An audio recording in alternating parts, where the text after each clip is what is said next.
নমস্কার। কলকাতা পুলিশের কনস্টেবল এবং লেডি কনস্টেবলের অনলাইনে আবেদন শুরু হয়ে গেছে।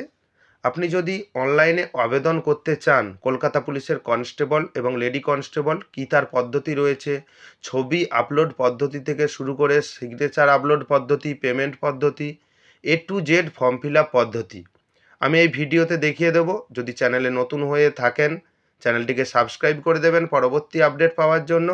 যদি ভিডিওটি ভালো লাগে লাইক করে দেবেন এবং বন্ধুদের মধ্যে শেয়ার করে দেবেন। প্রথমত আপনি আপনার মোবাইল, ল্যাপটপ এবং ডেস্কটপ থেকে ওয়েস্ট বেঙ্গল পুলিশ এটা টাইপ করবেন, wbpolice.gov.in। প্রথম অপশানটায় আপনাকে ক্লিক করতে হবে।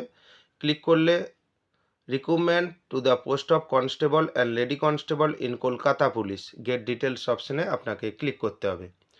ক্লিক করলে পরবর্তী স্টেপে আপনার বিভিন্ন রকম তথ্য শো হবে, যে আপনি লিস্ট অফ সহজ তথ্য মিত্র কেন্দ্র, আপনি সহজ থেকে যদি অ্যাপ্লিকেশন করতে চান, information of applicant, notice regarding recruitment to the post of constable lady constable in Kolkata police 2024 gate details গেলে এখানে রিক্রুটমেন্টের কী নিয়ম রয়েছে বা কী নিয়মাবলী রয়েছে নিয়োগের, এখানে আপনি গেট ডিটেলস করে জানতে পারবেন। Fill up application form online এবং গেট ডিটেলস অপশানটায় ক্লিক করবেন, তাহলে অনলাইনে আপনি কলকাতা পুলিশের কনস্টেবল এবং লেডি কনস্টেবলের ফর্মটি এখান থেকেই ফিল আপ হবে। গেট ডিটেলস অপশানে ক্লিক করলেন, ক্লিক করে অনগোয়িং রিক্রুটমেন্ট যে অপশানটা রয়েছে, the post of constable lady constable in KP 2024, এই অপশানটায় আপনাকে ক্লিক করতে হবে। ক্লিক করলে আবার PDF শো হচ্ছে, হাউ টু অ্যাপ্লাই আপনি দেখে নিতে পারেন। এবং স্টার্ট ডেট 1 মার্চ 2024 থেকে অনলাইনে আবেদন 29 মার্চ 29 মার্চ 2024 অবধি করা যাবে, তারপর আর অনলাইনে আবেদন করা যাবে না। এবং মডিফিকেশনের টাইম সেম। অ্যাপ্লাই অনলাইন অপশানে ক্লিক করলেন এবং এখানে লগ ইন অপশান রয়েছে, যদি আপনার অ্যাকাউন্ট করা থাকে তাহলে লগ ইন অপশানে আপনি ক্লিক করবেন, তা না হলে সাইন আপ অপশানে ক্লিক করবেন। সাইন আপ অপশানে ক্লিক করার পর আপনাকে আমি সাইন আপ অপশানটা আমি দেখিয়ে দিচ্ছি আপনাকে। আপনার নামটা দেবেন, ইমেল আইডি দেবেন, কনফার্ম ইমেল আইডি দেবেন, সেম ইমেল আইডি দুবার দিতে হবে এবং মোবাইল নাম্বার, ইউজার নেমটা আপনার মোবাইল নাম্বার হয়ে যাবে। পাসওয়ার্ড, একটা পাসওয়ার্ড ক্রিয়েট করবেন এবং কনফার্ম পাসওয়ার্ড ক্রিয়েট করবেন। সাইন আপ অপশানে আপনাকে ক্লিক করতে হবে। ক্লিক করলে আপনার যাবতীয় ডিটেলস এখানে নিয়ে নেওয়া হয়েছে এবং ওটিপি ভেরিফাইড হবে আপনার মোবাইল এবং ইমেলে। যে কোনো একটি ওটিপি দিলেই আপনার কাজটি হয়ে যাবে। এখানে ওটিপি দিয়ে দেবেন, দিয়ে ভেরিফাই ওটিপি করবেন। যদি না ওটিপি আসে রিসেন্ড ওটিপিতে আপনি ক্লিক করবেন। তারপর লগ ইন অপশানে আপনাকে ক্লিক করতে হবে। লগ ইন অপশানে ক্লিক করার পর আপনার মোবাইল নাম্বারটা, ইউজার নেম এবং যেই পাসওয়ার্ড ক্রিয়েট করেছিলেন সেই পাসওয়ার্ড দিয়ে লগ ইন অপশানে আপনি ক্লিক করবেন এবং ওকে অপশানে এখানে ক্লিক করতে হবে। ক্লিক করে নেওয়ার পর আপনার নামটা শো হচ্ছে, নাম শো হয়ে যাওয়ার পর আপনার ফর্মটাকে আপনাকে ফিল আপ করতে হবে, সঠিকভাবে আপনি ফিল আপ করবেন। এখানে আপনার সিলেক্ট স্টেট, পার্মানেন্ট স্টেটটা আপনি সিলেক্ট করে দেবেন অ্যারো চিহ্ন দিয়ে। কনফার্ম ইওর স্টেট, এই অপশানটায় আপনার রাজ্যটা আবার সিলেক্ট করে দেবেন এবং ডান দিকে দেখবেন যেটা সিলেক্ট করছেন সেটা চলে আসবে। এবং gender, male, female, third gender, transgender, এই অপশানে আপনি ক্লিক করবেন, যেটা আপনার হয় সেটা আপনি সিলেক্ট করে দেবেন। ম্যারিটাল স্ট্যাটাস, বৈবাহিক অবস্থান, এখানে ম্যারিড কিংবা আনম্যারিড আপনি এখানে নেম ইন ফুল জায়গাটা, এটা রেজিস্ট্রেশনে যেই নাম করেছিলেন সেই নাম ডিফল্ট হিসাবে এখানে চলে আসবে, এখানে আপনি এডিট করতে পারবেন না। তারপর আপনার মায়ের নাম, পুরো নাম আপনার মায়ের দিয়ে দেবেন, এটা ম্যান্ডেটরি ফিল আপ করতে হবে। এবং বাবার নামটাও আপনি দিয়ে দেবেন, যেটা আপনার মাধ্যমিক সার্টিফিকেটে বা আপনার অ্যাডমিট কার্ডে রয়েছে। হাজব্যান্ড নেম ইন ফুল, যারা লেডি কনস্টেবলের আবেদন করছেন তারা হাজব্যান্ড নাম দিয়ে দেবেন এবং জাতি পশ্চিমবঙ্গ সরকার পদে অনুযায়ী, অন্যথায় ইউআর সিলেক্ট করুন। এবং আপনি কোন ক্যাটাগরি, যদি আপনি SC ST OBC বা আনরিজার্ভ, জেনারেল হলে আনরিজার্ভড অপশান সিলেক্ট করতে হবে। আপনি যদি জেনারেল ক্যান্ডিডেট হয়ে থাকেন, আপনার যদি EWS সার্টিফিকেট থাকে তাহলে এই অপশানে গিয়ে আপনি EWS সার্টিফিকেট করে দিতে পারেন এবং যদি না থাকে নট অ্যাপ্লিকেবল। এক্স সার্ভিসম্যান যদি হয়ে থাকেন বা আপনি যদি কলকাতা পুলিশের অধীনে স্বেচ্ছাসেবক বা কলকাতা পুলিশের অধীনে হোমগার্ড হয়ে থাকেন বা সিভিক ভলেন্টিয়ার হয়ে থাকেন তাহলে এখানে সিলেক্ট করে দেবেন, যদি না হয় নট অ্যাপ্লিকেবল করে দেবেন। তারপর আপনি কতদিন সার্ভিস করেছেন, যদি এটা ইয়েস করেন তাহলে এক্ষেত্রে আপনার কাজে লাগতো, তাহলে এখানে দিয়ে দেবেন। এবং তারপর চলে আসা যাক জন্ম তারিখ, আপনার যেটা ডেট অফ বার্থ রয়েছে আপনার মাধ্যমিকের অ্যাডমিট কার্ড বা জন্ম সার্টিফিকেটে, আপনি সেখানে ডেট অফ বার্থটা ক্যালেন্ডার এখানে রয়েছে, এখানে ক্যালেন্ডারটা সিলেক্ট করে আপনার তারিখটা, জন্ম তারিখটা সিলেক্ট করে দেবেন এবং বয়স 1/1/2024 কত বয়স ওটা ক্যালকুলেট করে অটোমেটিক চলে আসবে। তারপর আছে প্রার্থীর মোবাইল নাম্বার, অটোমেটিকভাবে চলে আসবে। দশম শ্রেণী উত্তীর্ণ হলে টিক করুন, এই চেক বক্সে আপনাকে টিক করতে হবে।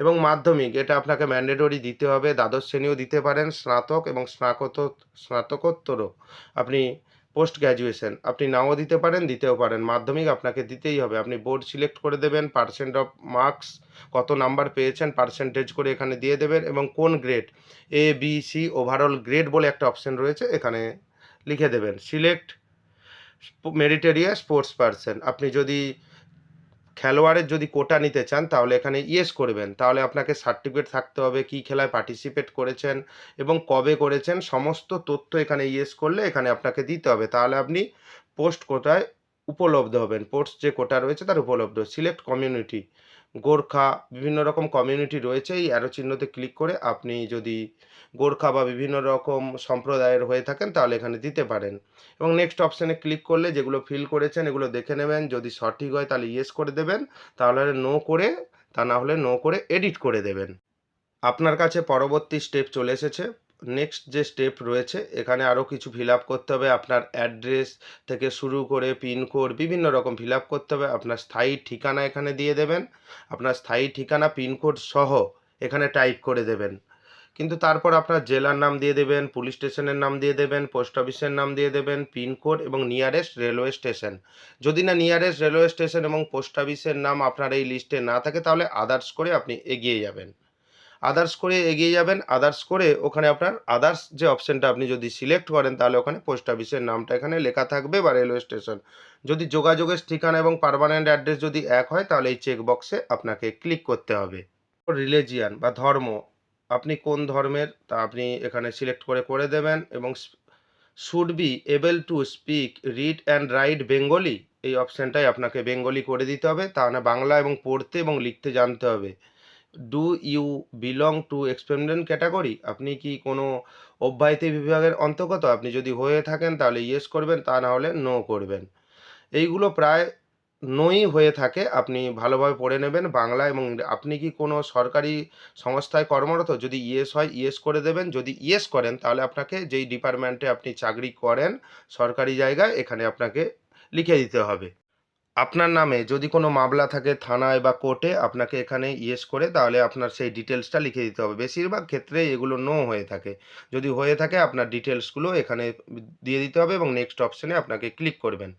ক্লিক করে নেওয়ার পর আপনার ডিটেলস এখানে শো হবে, আপনি দেখে নিয়ে ইয়েস করবেন, যদি এডিট করে দরকার হয় নো করে দেবেন এবং চুজ ফাইল অপশানে ক্লিক করে আপনার ফটোটা আপনি বেছে নেবেন এবং ফটোর সাইজ হবে 10 কেবি থেকে 50 কেবি এবং হোয়াইট ব্যাকগ্রাউন্ড 3.5 ইন্টু 4.5 এবং সাইনের সাইজ হবে 10 কেবি টু 30 কেবি 9.2 সেমি ইন্টু 2.4 সেমি। ফটো এবং সাইনের সাইজ এবং হোয়াইট ব্যাকগ্রাউন্ড হওয়া চাই, তা নাহলে আপনার প্রবলেম হবে এবং এখানে আপলোড করে আপনি প্লেসটা দিয়ে দেবেন এবং এখানে স্যাম্পল পিকচার রয়েছে, এখানে আপনি স্যাম্পল পিকচারটা দেখে আপনি কাজ করতে পারেন এবং নেক্সট অপশানে ক্লিক করে আপনি ইয়েস করে দেবেন। যদি আপনি এডিট করতে চান তাহলে আপনি নো করে দিতে পারেন। ফাইনাল একটা ডিটেলস আপনার কাছে শো হচ্ছে, আপনি দেখে নিতে পারেন যতগুলো স্টেপ আপনি ফিল আপ করেছেন সমস্ত স্টেপ আপনার কাছে শো হচ্ছে। আপনি ভালোভাবে দেখে নেবেন এবং যে লাল মার্ক করে দিয়েছি এই চেকবক্সগুলো আপনাকে গ্রিন করে দিতে হবে টিক চিহ্ন দিয়ে। আপনি দেখে নেবেন সবগুলো ঠিকঠাক রয়েছে কিনা, তা না হলে নেক্সট করবেন না, এডিট করে নেবেন। তারপর নেক্সট করে ইয়েস অপশানে ক্লিক করবেন যদি সব সঠিক থাকে। এবার এখানে পেমেন্ট কিভাবে করবেন, online payment throw HDFC bank, HDFC ব্যাঙ্কের আন্ডারেও আপনি করতে পারেন। নর্মালি আপনি কিউআর কোড দিয়ে পেমেন্ট করবেন এবং ইয়েস করে দেবেন। ইয়েস করে দিয়ে আনরিজার্ভ ক্যাটাগরি 170 রুপিস। আপনি এখানে অনেকগুলো পেমেন্ট অপশান পাবেন, net banking, credit debit card, QR code, wallet, UPI. আপনি কিউআর কোড অপশানে ক্লিক করলে আপনার ফোনে যদি কোনো স্ক্যানিং অ্যাপস থাকে আপনি যেখান থেকে অনলাইন পেমেন্ট করেন এখানে স্ক্যান করে আপনি পেমেন্ট করে দিতে পারেন। আপনি মোবাইল থেকে যখন পেমেন্ট করে দেবেন সরাসরি এখানে পেমেন্ট সাকসেসফুল দেখাবে, কাউন্টডাউন হবে, একটা নাম্বার বা একটা টাইম কাউন্টডাউন হবে। আপনি এখানে পেমেন্ট করে দেওয়ার পর অটোমেটিক আপনার রিডাইরেক্ট হয়ে যাবে পেমেন্ট পেজটা, যে পেমেন্ট সাকসেসফুল বলে একটা মেসেজ দিয়ে দেবে। এবং চ্যানেলে যদি নতুন হয়ে থাকেন চ্যানেলটিকে সাবস্ক্রাইব করে দেবেন পরবর্তী আপডেট পাওয়ার জন্য এবং আপনি হোম অপশানে ক্লিক করবেন। হোম অপশানে ক্লিক করার পর আপনি হোম পেজে চলে যাবেন এবং click here to download application form. আপনার অ্যাপ্লিকেশন ফর্মটা এখান থেকে ডাউনলোড করে প্রিন্ট করে রেখে দেবেন, বা আপনার মোবাইল বা ল্যাপটপ বা কম্পিউটারে সেভ করে রেখে দেবেন। সবথেকে ভালো প্রিন্ট করে আপনার ছবি সহ রেজিস্ট্রেশন স্লিপটা আপনার কাছে শো হচ্ছে। যদি কোনো কারণে পেমেন্ট পেন্ডিং হয়ে যায় তাহলে ওখানে আপনি পেমেন্ট স্ট্যাটাসও দেখতে পাবেন। যদি ভিডিওটি ভালো লাগে ভিডিওটি লাইক করে দেবেন এবং বন্ধুদের মধ্যে শেয়ার করে দেবেন, এবং চ্যানেলটি নতুন হয়ে থাকলে চ্যানেলটিকে সাবস্ক্রাইব করে দেবেন। ধন্যবাদ।